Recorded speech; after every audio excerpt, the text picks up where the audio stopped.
संसद भवन परिसर में गहमा गहमी, लेकिन गहमा गहमी सुप्रीम कोर्ट के बाहर भी। बस कुछ ही वक्त और जब एक सुप्रीम फैसला आने वाला है जम्मू कश्मीर से आर्टिकल 370 हटाए जाने पर, और जस्टिस बैठ चुके हैं। मुख्य न्यायाधीश की अगुवाई में 5 जजों की यह बेंच फैसला सुनाने के लिए बैठ चुकी है। तस्वीर जो आप देख रहे हैं सुप्रीम कोर्ट के सौजन्य से, यहां अब जजों का फैसला पढ़ना शुरू होगा।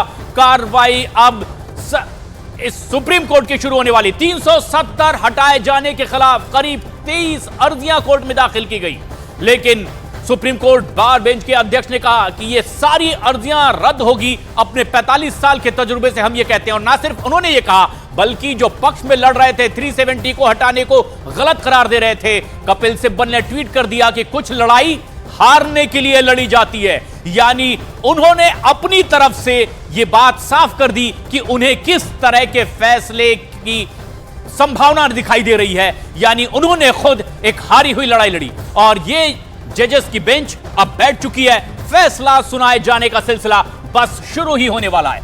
जम्मू कश्मीर से 370 हटाया जाना सही था या गलत, फैसला सुनाया जाएगा। विक्रांत यादव हमारे सहयोगी इस वक्त हमसे सीधे जुड़ रहे हैं, सुप्रीम कोर्ट में मौजूद हैं। विक्रांत, जजों की बेंच बैठ चुकी है।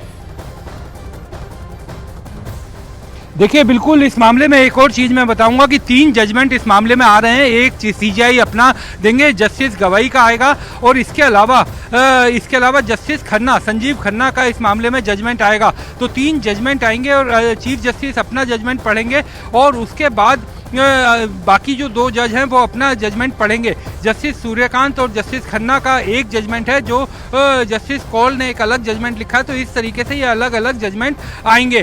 तो 3 जजमेंट हैं। चीफ अपना जजमेंट अब पढ़ रहे हैं। चीफ के जजमेंट पढ़ने के बाद जो कॉन्करिंग ओपिनियन है जस्टिस कौल की, वो सामने आएगी, और जस्टिस संजीव खन्ना, उन्होंने भी जस्टिस कौल के साथ सहमति जताई है, तो वो जजमेंट आएगी। तो 3 जजमेंट इस मामले में। ये इंतज़ार अभी हमें करना पड़ेगा कि जजमेंट्स में क्या बोला जाता है तीनों जजों के जजमेंट्स में, और किस तरीके की दलीलें, जो क्योंकि इस मामले में बड़ा मामला था, विस्तृत कई पहलुओं की चर्चा करनी थी। प्रोसेस क्या होना चाहिए था 370 को हटाए जाने का, उसको लेकर के भी कई चीज़ें थी। तो इन तमाम चीज़ों पर कोर्ट अपना रुख साफ करेगा, और 3 जजमेंट अब इस मामले में आने। ये साफ हुआ है कि चीफ जस्टिस अपना जजमेंट पढ़ रहे हैं कि क्या जो प्रेसिडेंशियल ऑर्डर इनवैलिड कहा गया याचिकाकर्ताओं की तरफ से, क्योंकि उसमें जेके कॉन्स्टिट्यूएंट असेंबली का रिकमेंडेशन नहीं था। ये सवाल कोर्ट के सामने था। और क्या 2018 में जो प्रेसिडेंट रूल लगाया गया और उसके बाद एक्सटेंशन उसे दिए गए, क्या वो जो बढ़ाया गया,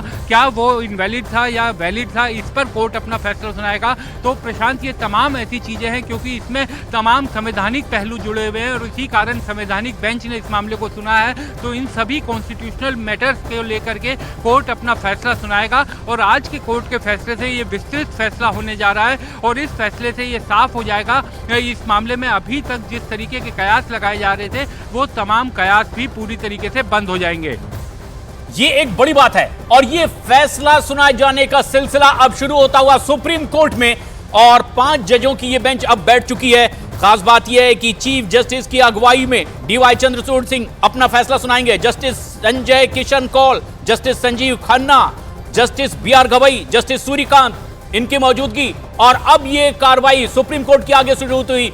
4 साल 4 महीने और 6 दिन का वक्त, एक ऊहापोह की स्थिति। सरकार ने जब 370 जम्मू कश्मीर से हटा दिया, उन्होंने कहा कि यह विकास में एक बड़ी बाधा है, आतंकवाद को बढ़ावा देने वाली कोशिश है। लेकिन अब जबकि यह फैसला सुप्रीम कोर्ट पहुंचा था, सरकार का दोनों ही तरफ से दलीलें रखी गई। सरकार ने बताया कि क्यों यह वाजिब है, और विरोध करने वाले ने बताया कि क्यों यह गैर वाजिब है। अब फैसला सुप्रीम कोर्ट की ओर से सुनाया जाना है, जो वक्त मुकर्रर किया गया था आज 11 बजे। विक्रांत यादव हमारे सहयोगी लगातार बने हुए हैं। विक्रांत, फैसला पढ़ना अब शुरू हो गया, 11:01 का वक्त।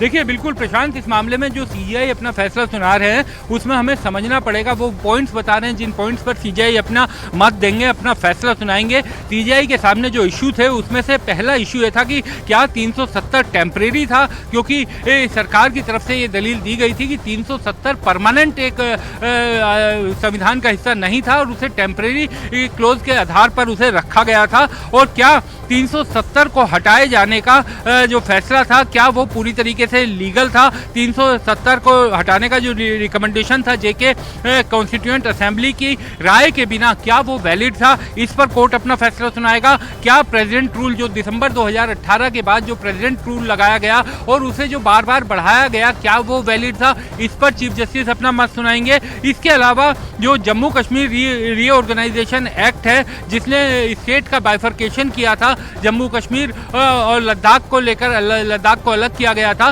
तो जो स्टेट का बाइफर्केशन हुआ था, क्या वो जो जेके ऑर्गेनाइजेशन एक्ट है, क्या वो पूरी तरीके से वैलिड है? इन सब चीज़ों को चीफ जस्टिस अपने फैसले में इनके जवाब देंगे। तो निश्चित तौर पर ये कहा जा सकता है कि ये तमाम वो सवाल हैं जो 370 को हटाए जाने के बाद से सभी के जहन में लगातार उठ रहे थे। तमाम लोग जो याचिकाकर्ता इस मामले के हैं, करीब 2 दर्जन याचिकाकर्ता हैं, उन्होंने भी इस मामलों को उठाया था। उनका ये कहना था कि चूंकि जम्मू कश्मीर की असेंबली उस समय नहीं थी, राज्यपाल के साथ ये फैसला लिया गया और उसके बाद केंद्र सरकार यहाँ पर कानून के जरिए उसने ये कानून को हटाने का फैसला ले लिया। ये पूरी तरीके से इनवैलिड था। ये दलील दी गई, करीब 10 दिनों की उन्होंने दलील अपनी दी थी इस मामले में। सरकार की तरफ से 5 दिनों तक बहस की गई थी। तो एक बड़ी बहस यहाँ पर सुप्रीम कोर्ट में हुई थी। करीब 16 दिन की ये कॉन्स्टिट्यूशनल बेंच के सामने सुनवाई हुई थी। बहुत ही विस्तृत और तमाम पहलुओं पर सभी पक्षों ने अपनी दलीलें रखी थी और आज अपना कोर्ट फैसला सुनाएगा।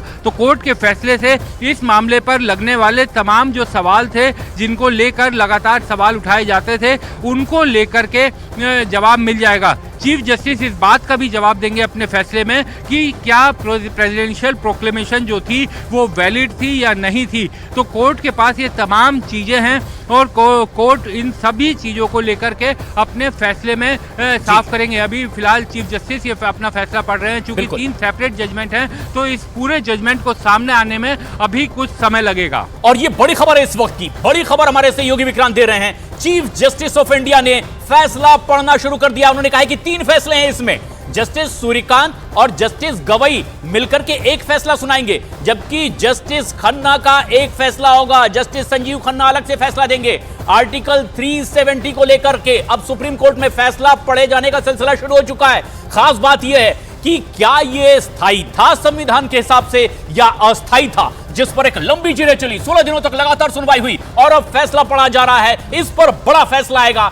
370 क्या वाकई स्थायी था या अस्थायी? जो हटाने का तरीका था, क्या वो वैध था या अवैध? कई ऐसी दलीलें। खास बात यह भी कि जिस तरीके से 370 को लेकर के दोनों ही पक्षों ने अपनी अपनी बात रखी। सरकार ने कहा कि उन्होंने वैध तरीके से हटाया, जिसमें जम्मू कश्मीर का भला था। फैसला इस पर भी कि अब आखिरकार जम्मू कश्मीर और लद्दाख जो अलग अलग राज्य बनाए गए, क्या वो सही था एक्ट के तहत? इस पर भी फैसला होगा, क्योंकि सुनवाई इस पर भी हुई, दलीलें इस पर भी रखी गई। फैसला इस बात पर भी सुनाया जाएगा कि आखिरकार जो वहां 370 हटाने के बाद राष्ट्रपति शासन लागू कर दिया गया, क्या यह संविधान सम्मत था? तमाम ऐसे गतिरोध, तमाम ऐसे सवाल और ऐसी अर्जियां जिन पर एक लंबी सुनवाई हुई है, फैसला पढ़ने का सिलसिला शुरू हो चुका है। चीफ जस्टिस ने सबसे पहले यह साफ कर दिया है कि 3 फैसले पढ़े जाएंगे, क्योंकि जस्टिस संजीव खन्ना ने अलग फैसला देना है। 2 जजों ने मिलकर के एक फैसला बनाया है और ऐसे में अब यह सिलसिला शुरू हो चुका है। सुप्रीम कोर्ट में फैसला पढ़ा जा रहा है। 3 फैसले आएंगे। तमाम बिंदुओं पर विचार विमर्श हुआ है। तमाम ऐसे मुद्दे हैं जो इस कार्रवाई के विरोध में थे। फैसला आना शुरू हुआ। And C, the exercise of power by the President for everyday administration of the state is not ordinarily subject to judicial review. The argument of the petitioners that the Union government cannot take actions which have irreversible consequences when a proclamation under Article 356 is in force is not accepted. The power of the legislature of the state under Article 357 to repeal or alter or amend a law enacted by Parliament in exercise of the power of the legislature of the state must be read in the context of the amendment introduced by the Constitution, 42nd Amendment Act 1976. Before the amendment, the law to the extent of incompetency would automatically cease to exist after a buffer period and actions done were expressly saved. However, an express repeal by the competent legislature is required for the law to cease to exist after the amendment.